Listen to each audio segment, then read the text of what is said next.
Hello, today I want to show you this great library called Animate.css. It's really easy to use.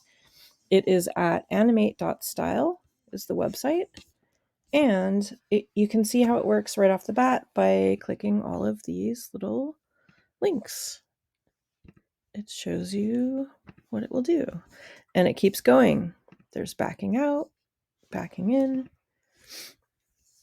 there's bouncing out, there's fading. Looks like those slides I made. Yeah, totally. Flippers, just all kinds of stuff. Light speed, rotate, you name it, they've got it.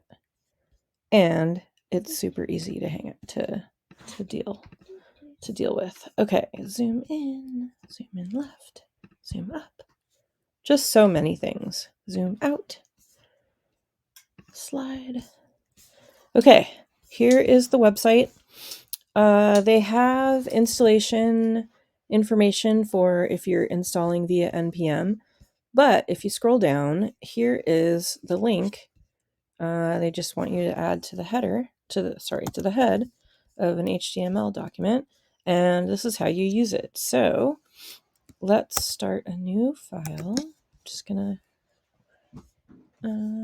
make the folder in here called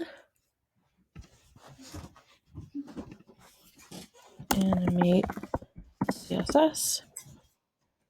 Give it an index page and a style sheet. I'm going to get some boilerplate for the index. Animate.css demo. I'm going to link to the style sheet.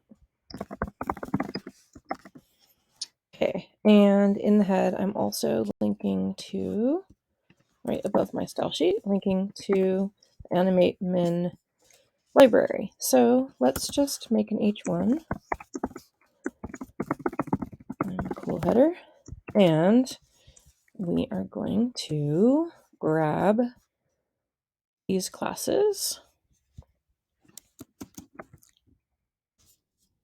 stick them in here, and then let's give it a whirl.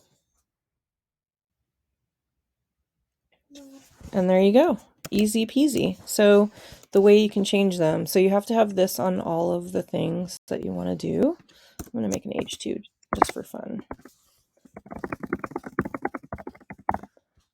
So this. So let's go back to the website. So let's say I want to use, I like the Jack-in-the-Box one. The Jack-in-the-Box, I can just copy that name, and then maybe I'll put that on the header. So instead of animate __ bounce, I'll say animate __ Jack-in-the-Box. And there you go. So another thing you can do is add some delay. So let's look at that. Scroll. Let's see. You can use keyframes. So you can bounce it and you can change the time. So this is one way of, like, instead of just adding a class, you could do it using keyframes.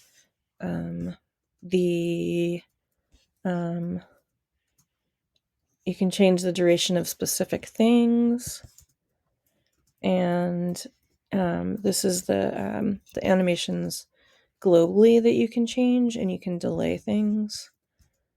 And let's see. So all the animations will take twice the time to accomplish if you use this one, and half the time to accomplish if you use this one. So let's see. Oh, here we can actually just add a class name to delay things. So if I add this to my H2, let's try this out. So animate bounce, animate delay 2 seconds. I'm hoping that the first one goes in and then the second one runs. So you can add delays just by adding another class, which is great. So that's it. It's really simple to get going.